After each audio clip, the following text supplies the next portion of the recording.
Welcome to Author. My name is Sven Davison, and today I have Erika Hayasaki talking about her narrative nonfiction, The Death Class. She's going back to when she was a journalist for the LA Times and talking about how covering death and tragedy on a daily basis definitely affects a lot of reporters out there, and this is her journey on why she wrote this book. So here we go. Tell me a little bit about the book. Sure. So The Death Class is a work of narrative nonfiction. It's a story that I encountered when I was a reporter at the LA Times. And I met a professor at a university in New Jersey, Kane University, and she taught a class on death. And the way I came across the story initially was a student had written about this being the most amazing class ever. And I thought, well, that's odd. Like, what is a class on death? And why would this be an amazing class? So I decided to check it out and spent several months shadowing the professor and being in her class, and learned that she taught her class in, the middle of a cemetery and in the morgue and in maximum security prisons, and she would bring her students into the crematorium and all of these very interesting, unusual places to hold a class. They tackled issues of death and dying, and she also attracted a lot of students who were dealing with their own encounters with death and thoughts about mortality. And so I decided to follow her for a couple years and her students. The book is a result of about 2 or 3 years of reporting and writing, me taking the class, interviewing various people in the class, and spending time with the main character who's a professor. And in the end, they end up learning some lessons about life. Can you take me back to how you got into journalism? Yeah, that's a good question. I actually got into journalism very, very young. So I'm one of the rare people who kind of knew exactly what I wanted to do at a young age. I teach journalism now, and I don't expect all the college students to always know what they're going to do with the rest of their lives, but I did. Sort of connected to the Death Class story, the prologue of the book, The Death Class, lays out some of that journey, but part of it for me was a friend of mine was murdered when we were 16 by an abusive boyfriend, and it happened to be on the same day of the Oklahoma City bombings, which I'm sure you remember, and I ended up covering her murder, and also got a real inside view as to how the press, everybody was focused on Oklahoma, but there were these stories happening that weren't being covered, and I just decided then that I was going to try to cover more stories that maybe weren't always in the mainstream press and do these more in-depth pieces. So I ended up going to journalism school. I ended up doing a lot of internships. I went to the University of Illinois for undergraduate journalism degree, and I did a lot of internships. So Tampa Tribune, Seattle Post-Intelligencer. I ended up at the LA Times by the time I was 21 years old through an internship program, and then eventually got hired. And then I was writing all of the daily news stories that you do at a newspaper: crime, education, earthquakes, crashes, shootings, all those fun things. And eventually ended up as a New York reporter for the LA Times. So I was based in New York, and I was a national writer, so I wrote about survivors of September 11th, but I wrote about the Virginia Tech shootings, for example. That was a story, and I would often parachute into tragedies and disasters and everything else. And so it was during the course of doing a lot of that very intense kind of reporting and being in the aftermath of a lot of tragedy, and then sort of my career in journalism starting at a point where there was tragedy. So when I came across this professor who specialized in teaching a class on death, it was also for my own benefit. What can you learn about it that I don't know already? I think if you're a journalist, you deal with a lot of tragedy, and so. Because bad news sells. I mean, they say that if it bleeds, it leads. That's the quote for the newspaper business, right? So, yeah, you're in the aftermath of, people's worst moments of they've just lost their son. They just, found out that somebody died in a terrible accident, and, you're there asking questions. And sometimes they let you in to these very intimate moments. And so for me, it went back to what more is there for me to do besides writing these stories? Like, what can I understand about the death and dying process? And so this professor took me into this world that was about death in a lot of ways, but it was also about what we can learn facing that head on. Like, for me, it brought me back to when my friend was killed and I started my journalism career, because that was my first encounter with violent death.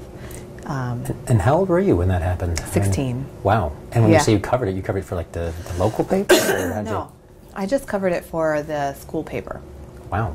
I mean, I was 16 years old. What was that like to be covering your friend's death? I mean, that's got to be pretty emotional, I would think. Yeah, it was very, very challenging and emotional, and it was my first encounter with violent death. But then at the same time, I was knocking on the doors of her neighbors. The way the event happened is he came to her apartment complex in the middle of the night. Her mom worked the night shift, and he knew. And basically attacked her. She ran out of her apartment and tried to get to a neighbor, and they didn't open the door, and then he shot her.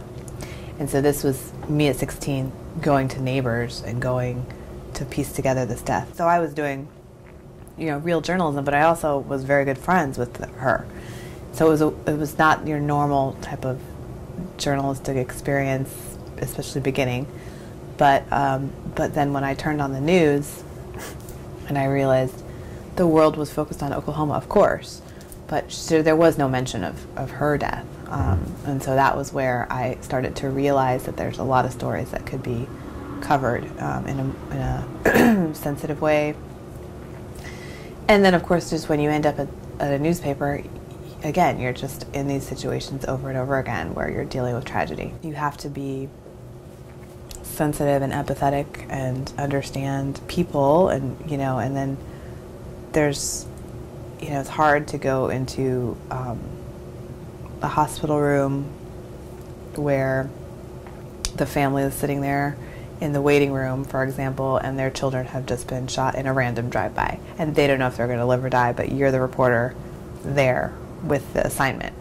And so over and over you're in those situations, and then death, tragedy, it becomes a very real thing to you. It's not something that's like at a distance anymore. You're constantly in it, constantly seeing that it happens to people, and there is no kind of reason for it all. It's so random. Your house could burn down in a fire. You could lose your life in a fire or wherever. It's an intense kind of emotional job to be a journalist. And again, so I think that all of those experiences has led me to want to write a book that explored it in a deeper way. Well, it's interesting too, because as a journalist, I think you're seeing the tragedy almost fresh and raw, and you don't get a chance to heal afterwards. Right. You just get the raw, basically the event, and then you have to move on. And where obviously they have to live with it, but they also have time to heal. They can go through the process. I mean, as a journalist, are you able to shut off your emotions, or is that like over time just sort of affecting you, and does that wear you down? I'm just kind of curious. Yeah, I think it absolutely wears you down, and for me, and I think everybody's different, but I think I developed a pretty strong death anxiety is what they call it. I had anxiety around death. Like I was even afraid. My job was to ride planes to places to report stories, and I was afraid to get on planes. There was like this feeling that anything could happen at any moment, and a lot of that just came from being in those moments, or in the aftermath of those moments. And so I think this is not something that journalists often talk about, because you're not really supposed to be the emotional person in the interview or bring any biases, or you're supposed to do your job. And so if you start to talk about the emotional element of it, people don't know how to deal with it. It's like a detective or a cop being overwhelmed by this is your job, right? You're supposed to be able to deal with this.